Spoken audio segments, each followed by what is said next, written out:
Hello everyone, my name is Nidhi Verma and welcome to exam prep tool. जिन भी बच्चों ने बेल भारत इलेक्ट्रॉनिक्स लिमिटेड का रजिस्ट्रेशन कराया हुआ था, एप्लीकेशन फॉर्म फिल किया था, उनका एग्जामिनेशन डेट ऑलरेडी आ चुकी है। 20 दिसंबर को आपका एग्जाम कंडक्ट कराया जाएगा।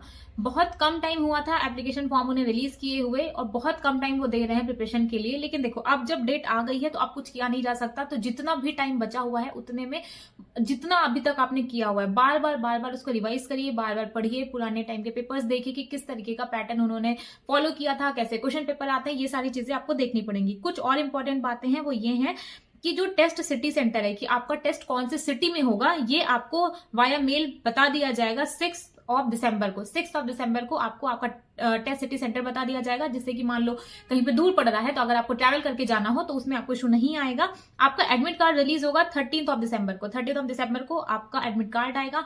20 दिसंबर को आपका मेन एग्जामिनेशन होने वाला है। इसके अलावा आप कुछ स्टैटिक मॉक लिंक भी देख सकते हैं उनकी ऑफिशियल वेबसाइट पे। वहां पे जाकर के आपको थोड़ा आइडिया लग जाएगा कि किस तरीके से पेपर कंडक्ट कराया जाता है। इसके अलावा कुछ और चीजें हैं जो कि आपको बहुत ध्यान से पढ़ना होगा। एक बार आप ये पूरा डॉक्यूमेंट ही अच्छे तरीके से पढ़ लीजिएगा कि कौन कौन से डॉक्यूमेंट्स आपको लेके जाने हैं, आईडी प्रूफ क्या होना चाहिए, कौन सी चीजों को नहीं साथ में लेकर के जाना है। बहुत ज्यादा इंपॉर्टेंट होता है ये सब पढ़ना। देखो, आपके पास तो ई एडमिट कार्ड होना चाहिए, एक वैलिड आईडी प्रूफ होना चाहिए, फोटो आइडेंटिफिकेशन कार्ड होना चाहिए। और ध्यान रखिएगा, फोटो कॉपी नहीं चाहिए, आपको ओरिजिनल अपना आईडी प्रूफ लेके जाना है। आपके पास आपका वोटर आईडी हो सकता है, आपका ड्राइविंग लाइसेंस हो सकता है, पैन कार्ड, पासपोर्ट, आधार कार्ड, इसमें से कोई भी एक चीज हो सकती है। बट ध्यान रखिएगा, फोटो कॉपी मत लेकर के जाइएगा, जो ओरिजिनल है वही लेकर के जाइएगा। ऐसा ना हो कि आपके इनसे की गई छोटी सी मिस्टेक आपका पूरा लाइफ तो वैसे नहीं खराब होती, लेकिन आप एक एग्जामिनेशन फॉर्म फिल करते हो तो आप सोचते हो आपकी प्रिपरेशन होती है तो हर कोई बच्चा यही सोचता है कि हाँ वो उसको क्रैक करके रहेगा। तो अपने एंड से कोई गलती मत कीजिएगा।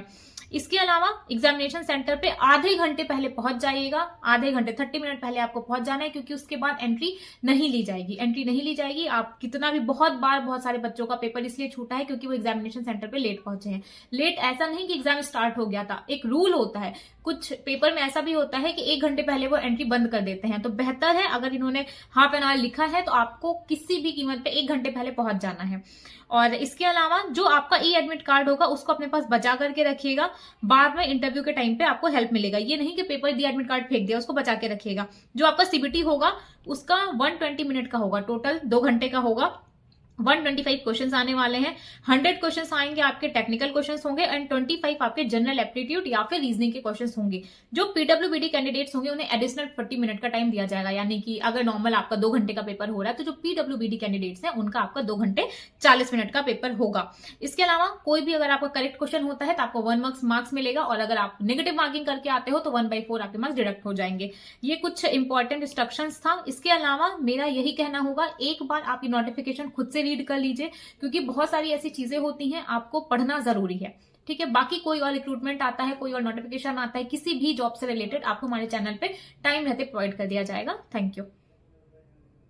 और हाँ, अगर आपको ये पीडीएफ चाहिए तो आपको हमारे टेलीग्राम पे मिल जाएगा, तो वहां से भी जाके आप डाउनलोड कर सकते हैं। Thank you.